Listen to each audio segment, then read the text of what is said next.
Then Enid waited pale and sorrowful, and down upon him bare the bandit three, and at the midmost charging, Prince Geraint drave the long spear a cubit through his breast and out beyond. And then against his brace of comrades, each of whom had broken on him a lance that splintered like an icicle, swung from his brand a windy buffet, out once, twice, to right, to left, and stunned the twain or slew them, and dismounting like a man that skins the wild beast after slaying him, stripped from the three dead wolves of woman born the three gay suits of armour which they wore, and let the bodies lie, but bound the suits of armour on their horses, each on each, and tied the bridle reins of all the three together, and said to her, "Drive them on before you." And she drove them through the waste. He followed nearer. Ruth began to work against his anger in him, while he watched the being he loved best in all the world, with difficulty in mild obedience driving them on. He fain had spoken to her, and loosed in words of sudden fire the wrath and smouldered wrong that burnt him all within. But evermore it seemed an easier thing at once without remorse to strike her dead than to cry halt, and to her own bright face accuse her of the least immodesty. And thus, tongue-tied, it made him wroth the more that she could speak, whom his own ear had heard call herself false. And suffering thus he made minutes an age, but in scarce longer time than at Caerleon, the full-tided Usk, before he turned to fall seaward again, pauses, did Enid keep watching. Behold, in the first shallow shade of a deep wood, before a gloom of stubborn shafted oaks, three other horsemen waiting, wholly armed, whereof one seemed far larger than her lord, and shook her pulses, crying, "Look, a prize! 3 horses and 3 goodly suits of arms, and all in charge of whom? A girl? Set on." "Nay," said the second, "yonder comes a knight." The third, "A craven, how he hangs his head." The giant answered merrily, "Yea, but one? Wait here, and when he passes, fall upon him."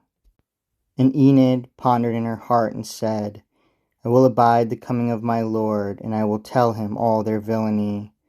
My lord is weary with the fight before, and they will fall upon him unawares. I needs must disobey him for his good. How should I dare obey him to his harm? Needs must I speak, and though he kill me for it, I save a life dearer to me than mine." And she abode his coming, and said to him with timid firmness, "Have I leave to speak?" He said, "You take it, speaking." And she spoke. "There lurk 3 villains yonder in the wood, and each of them is wholly armed, and one is larger limbed than you are, and they say that they will fall upon you while ye pass." To which he flung a wrathful answer back, "And if there were 100 in the wood, and every man were larger limbed than I, and all at once should sally out upon me, I swear it would not ruffle me so much as you that not obey me. Stand aside, and if I fall, cleave to the better man." And Enid stood aside to wait the event, not dare to watch the combat, only breathe short fits of prayer, at every stroke a breath.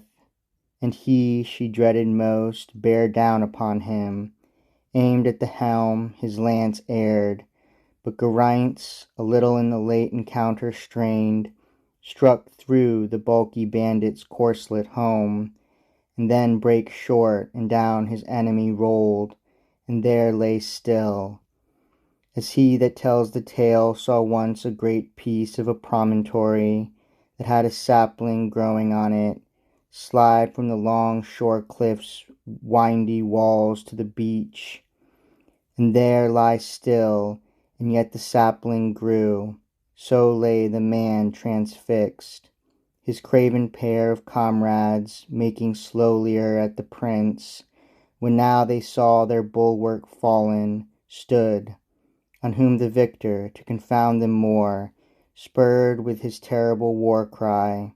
For as one that listens near a torrent mountain brook, all through the crash of the near cataract hears the drumming thunder of the huger fall at distance, where the soldiers want to hear his voice in battle and be kindled by it, and foemen scared, like that false pair who turned flying, but overtaken, died the death themselves had wrought on many an innocent.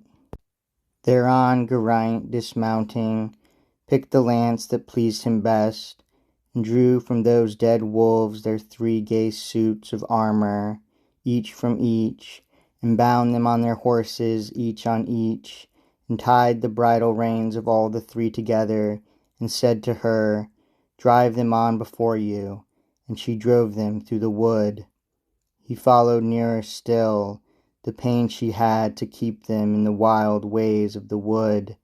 2 sets of 3 laden with jingling arms, together, served a little to dissedge the sharpness of that pain about her heart, and they themselves, like creatures gently born, but into bad hands fallen, and now so long by bandits groomed, pricked their light ears, and felt her low firm voice and tender government.